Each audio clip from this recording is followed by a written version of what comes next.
Seguimos en Ideas 2010, un espacio organizado por TCC con la participación especial de estudiantes de periodismo de la ORT y donde van a pasar los 4 candidatos presidenciales de nuestro país que están compitiendo hacia el 25 de octubre. Hoy está respondiendo el doctor Luis Alberto Lacalle, candidato por el Partido Nacional, y vamos ahora a las preguntas de los estudiantes y empezamos con Mauricio Saba.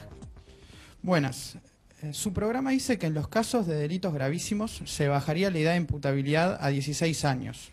¿A qué establecimientos serían enviados esos menores? Antes quiero decir que los candidatos son 5. Voy a quebrar una lanza por mi amigo Rodríguez, de Asamblea Popular, a quien admiro mucho por la lucha que está librando en condiciones tan desparejas, pero hay que sacarle el sombrero. Creamos en el mismo página, debe estar, el Instituto de Rehabilitación del Adolescente Infractor. ¿Cuál es el tema? Ahí fíjense ustedes lo difícil que es ser gobernante, ¿no es cierto? Porque hay que ver los problemas en su totalidad. Es notorio que tenemos un problema de delincuencia juvenil, de temor, y temor justificado, porque los informativos empiezan con 10, 15 minutos, 20 minutos, que son robo, rapiña, muerte por 200 pesos, y generalmente son menores.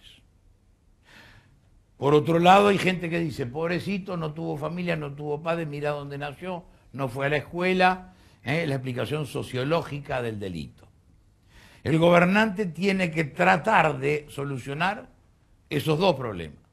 Nosotros lo hemos tratado diciendo, bajemos la edad de imputabilidad, saquémoslo de circulación mediante sentencia del juez de menores, y vamos a ponerlo en el Instituto de Rehabilitación del Menor Infractor, donde con la ayuda de psicólogos, maestros, entrenadores deportivos, voluntariado que les dé el amor, el cariño, el consejo que quizá nunca tuvieron, tratemos de que el tiempo de reclusión no sea una condena, sino un intento de rehabilitación. Entonces, esa es nuestra manera de encarar un problema que por un lado alarma, porque díganme si no han pasado miedo llegando tarde de noche o saliendo muy temprano de mañana, todos lo hemos pasado, y por otro lado uno dice, pobrecitos, quizás si hubieran tenido condiciones mejores de vida no estarían en eso. Entonces nuestra manera de ver el problema es el problema en su totalidad. Entonces se construirían establecimientos nuevos, sí, pero sí. ¿A qué delitos se refiere con esos que dice gravísimos? Es una calificación de todos los delitos, pueden ser la rapiña, o sea, el robo con violencia, el homicidio, las lesiones graves, las que dice el Código Penal. No me acuerdo ahora porque di penal hace mucho tiempo. Delito, por ejemplo, como tráfico, un traficante. No sé si está calificado como gravísimo, no te puedo contestar porque no sé si está calificado como gravísimo, disculpa.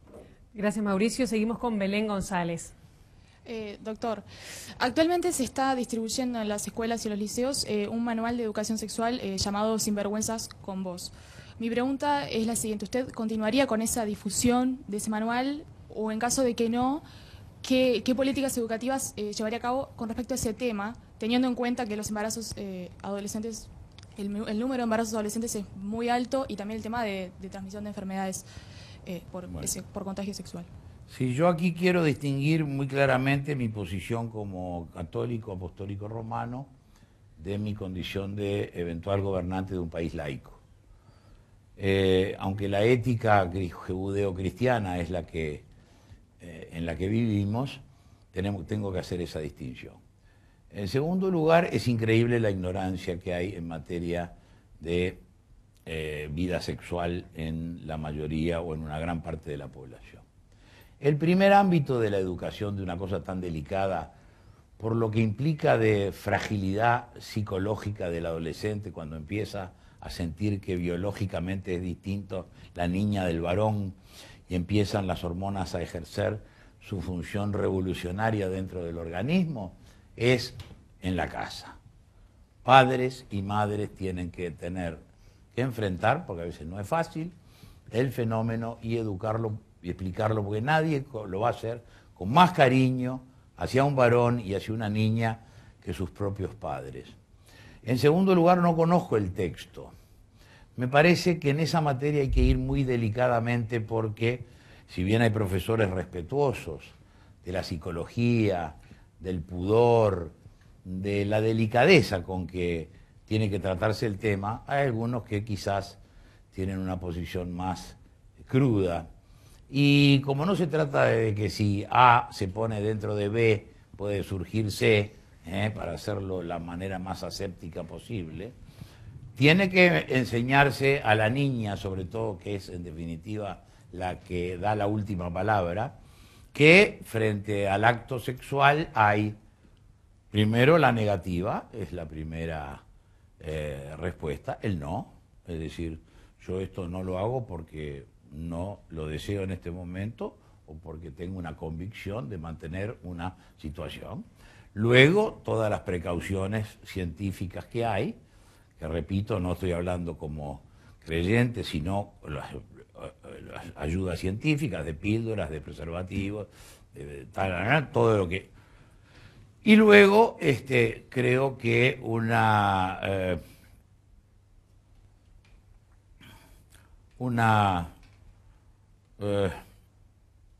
redacción de textos que esté de acuerdo con la moral media. Hay una moral media en la sociedad. Doctor, creo ni que un extremo ni el otro. Creo que Belén tiene una precisión. Yo comparto con usted el tema de la charla, de la conversa en el hogar, pero ¿qué pasa en esos hogares donde no se habla por el motivo que sea? Hay Por eso familias... estoy diciendo que los textos tienen que ser textos muy delicados, no demasiado explícitos, puede haber diagramas más que fotografías, y no quiero entrar en detalles, pero todo esto se puede explicar de una manera sobria, y se puede explicar a veces con detalles un poco que entren en lo íntimo y que no sean buenos para el chico. En definitiva, continuaría con políticas Yo educativas. creo que tiene que haber educación sexual. Hay cosas que preguntan a veces los chicos, no puedo poner ejemplos porque son bastante crudos, pero es increíble que en este tiempo que vivimos haya gente que crea que hay manera de embarazarse que no sea la única que hay. Entonces creo que la enseñanza y la explicación es fundamental. Pero no olvidar nunca que también hay que enseñar a decir que no. Es decir, que la dignidad del ser humano y especialmente de la niña es yo no lo hago porque digo que no. Es decir, la abstención como un acto de voluntad. Porque hay distintas maneras, ¿no es cierto? Una cosa, están de novios, se quieren, un año de novios, un buen día, pumba, está, perfecto. Ocurrió lo que ocurre entre dos seres jóvenes animados por una pasión. Distinto es que sea después de tomarse una caipirosca en la parte... No vamos a no reírnos porque es muy grave esto. Una caipirosca en la parte de atrás del auto y al día siguiente ni acordarse del episodio. Me parece que son dos maneras de usar la sexualidad. En uno es la culminación de un sentimiento que se convierte en pasión y que se traslada a lo físico. Lo otro es pum pum. Entonces creo que tenemos que aprender a valorar lo que es la sexualidad y ponerlo en donde debe estar. Gracias, Belén, por tu pregunta y seguimos con Santiago Sánchez. Buenas tardes. ¿Qué políticas concretas implementará en caso de ganar para descentralizar la educación universitaria? Quiero recordarles, porque me gusta mucho recordarlos, es una de las obras que espero que cuando me muera, como decía Chirucci, sí me muero. Una vez le preguntamos a Juan Chirucci, ¿tú vas a ser candidato toda la vida a todo? Y dice, sí, hasta que me muera, sí me muero. Bueno, que me gustaría mucho que se acordaran es del Fondo de Solidaridad, que es el que ha permitido que 35.000 chicos estudiaran. Esa es una idea del senador Lacalle y que tuve el gusto de llevarla a cabo como presidente, que es el fondo que permite becar estudiantes sin recursos, de pocos recursos para la universidad. Yo creo que la descentralización en un país cuya distancia mayor es de 600 kilómetros, la tenemos que pensar muy bien. ¿Por qué? Porque bien puede ser suplida por cursos a distancia en las materias que se pueda. Venir a Montevideo a rendir examen durante 2 días es distinto de mudarse, pensión, alquiler con amigos, desprenderse de la familia. Entonces creo que, por ejemplo, la Facultad de Veterinaria, con lo que vale la barbaridad de tierra que tiene ahí atrás del shopping, bien podría estar en Durazno. Y creo que lo que hay que habilitar son becas en función de méritos. Por eso yo creo que hay que concursar y los estudiantes excelentes yo les daría becas para que vengan a vivir a Montevideo de la misma manera que los da el Fondo de Solidaridad que yo inventé. La descentralización, el peligro que corre, te pongo un ejemplo, es bien claro. ¿Cuál es la carrera más fácil de enseñar? Derecho. 20 libros. Con 20 libros yo enseño Derecho en Santa Clara de Olimar. ¿Por qué? Porque, bueno, son los códigos y 20 libros. Entonces, ¿qué pasa? Hoy día se puede dar Derecho en 33. ¿Qué pasa con eso? Se induce la vocación. Porque el chico, entre viajar, que los padres no lo pueden mandar a Montevideo, y recibirse de abogado en 33, se recibe de abogado en 33. ¿Es lo que hace falta un abogado más? Yo el otro día en el Paraninfo de la universidad les decía a todos los que me quisieron escuchar, orientación vocacional, estudio de mercado e información sobre el mercado. Porque en definitiva uno estudia para desempeñarse en la vida. Y hay profesiones en las que sobra gente y que estudiar y hacer el esfuerzo no tiene las mismas posibilidades que otras. Entonces creo que el sistema educativo hay que reformarlo desde el punto de vista de, por ejemplo, la UTU tiene que ser el gran centro tecnológico de preparación de trabajadores. Tiene que haber un sistema que no sea un caño que tiene una entrada y una salida, sino entradas y salidas parciales, para que el chico se prepare, empiece a trabajar, vuelve a los 2 o 3 años, culmina. Movilidad horizontal de las materias. A mí me hubiera gustado, por ejemplo, más ciencia política y más economía, porque yo tenía más o menos planeada mi vida. En el Uruguay no se puede hacer eso. No puedo hacer un semestre en la Facultad de Economía estudiando Derecho, cosa que se puede hacer en todas partes del mundo. Es decir, tenemos que pensar en un examen de ingreso en cuanto a la capacidad, nada más que para medir la capacidad, porque pagamos todos la universidad y a veces salen abogados que escriben con faltas de ortografía. Entonces tenemos que, si el esfuerzo lo hace la sociedad, lo aprovechen los que están preparados para aprovecharlo. Gracias, Santiago. Vamos con Viviana Perrogorri. Buenas tardes.